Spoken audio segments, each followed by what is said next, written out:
नमस्कार दोस्तों, स्वागत है आप लोगों का मेरे YouTube चैनल पर।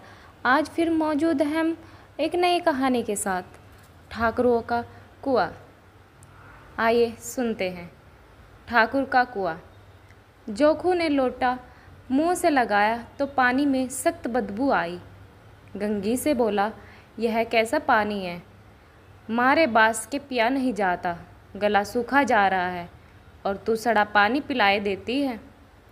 गंगी प्रतिदिन शाम पानी भर लिया करती थी। कुआं दूर था, बार बार जाना मुश्किल था। कल वह पानी लाई तो उसमें बू बिल्कुल न थी।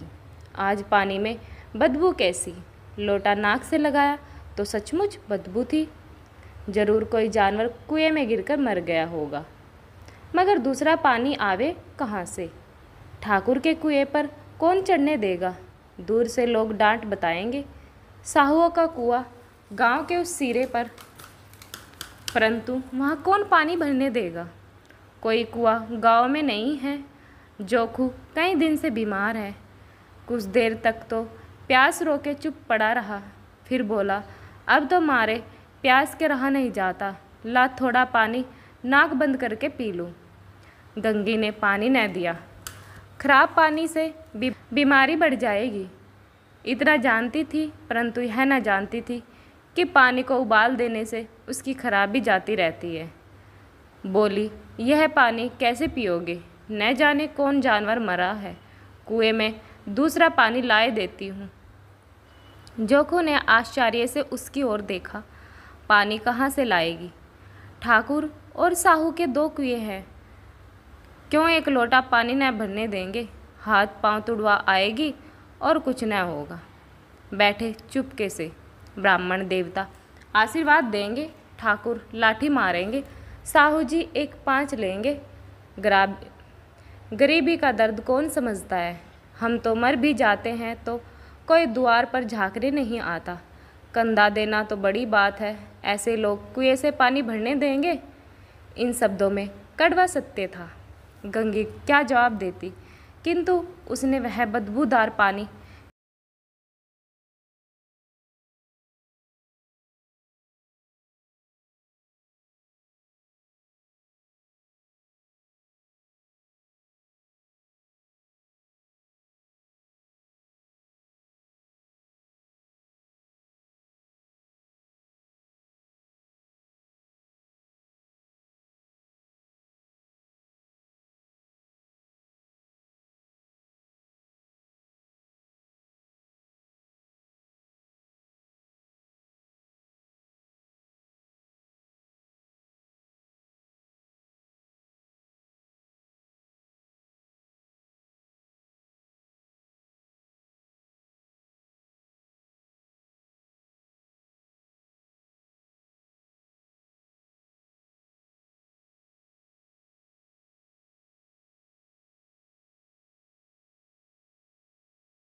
इसलिए कि ये लोग गले में धागा डाल लेते हैं।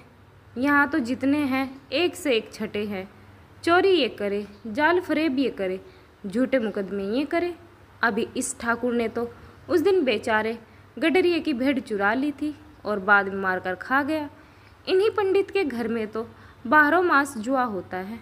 यही साहू जी तो घी में तेल मिलाकर बेचते हैं, काम करा लेते हैं, मजदूरी देते नानी मरती है। किस किस बात में हमसे ऊंचे हैं? हम गली गली चिल्लाते नहीं कि हम ऊंचे हैं, हम ऊंचे हैं। कभी गांव में आ जाती हूँ तो रस भरी आंखों से देखने लगते हैं, जैसे सबकी छाती पर सांप लौटने लगता है। परंतु घमंड यह है कि हम ऊंचे हैं। कुएं पर किसी के आने की हाट हुई। गंगी की छाती धक धक करने लगी, कहीं देख ले तो गजब हो जाए, एक लात भी तो नीचे न पड़े। उसने घड़ा और रस्सी उठा ली और झुककर चलती ही एक वृक्ष के अंधेरे साए में जा खड़ी हुई। कब इन लोगों को दया आती है किसी पर? बेचारे महगू को इतना मारा कि महीनों लूह थकता रहा, इसलिए तो उसने बेगार ना दी थी। इस पर ये लोग ऊंचे बनते हैं। कुएं पर स्त्रियां पानी भरने आई थी, इनमें बात हो रही थी। खाना खाने चले गए और हुक्म हुआ कि ताज़ा पानी भर लाओ। घड़े के लिए पैसे नहीं, हम लोगों को आराम से बैठे देखकर जैसे मर्दों को जलन होती है। हाँ, यह तो न हुआ कि कलसिया उठाकर भर लाते, बस हुक्म चला दिया कि ताज़ा पानी लाओ, जैसे हम लौंडिया ही तो हैं। लौंडिया नहीं तो और क्या हो तुम?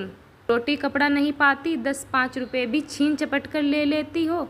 और लौंडिया कैसी होती? मत लजाओ दीदी, छिन भर आराम करने को जी तरस कर रह जाता है। इतना काम किसी दूसरे के घर कर देती तो इससे कहीं आराम से रहती।